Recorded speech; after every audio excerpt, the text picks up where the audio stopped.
হরে কৃষ্ণ। জয় জগন্নাথ, জয় বলদেব, জয় মাতা রানী সুভদ্রা। আগামী 7 জুলাই রবিবার 2024 রথযাত্রা পালিত হতে চলেছে। এর সাথে সাথে 15 জুলাই সোমবার উল্টো রথযাত্রা পালিত হবে। রথযাত্রাতে সবাই সুশৃঙ্খল ভাবে নিয়ম কানুন মেনে রথযাত্রাতে উপভোগ করবেন।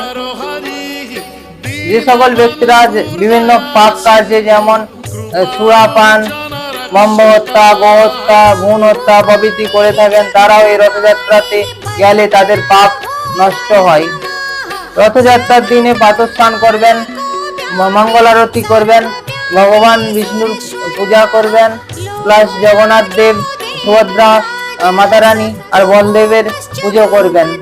আরতি ও ভোগ নিবেদন করবেন, পিঠা, পায়েস ও অন্ন ব্যঞ্জন অর্পণ করবেন। অধিক হরিনাম জপ করবেন।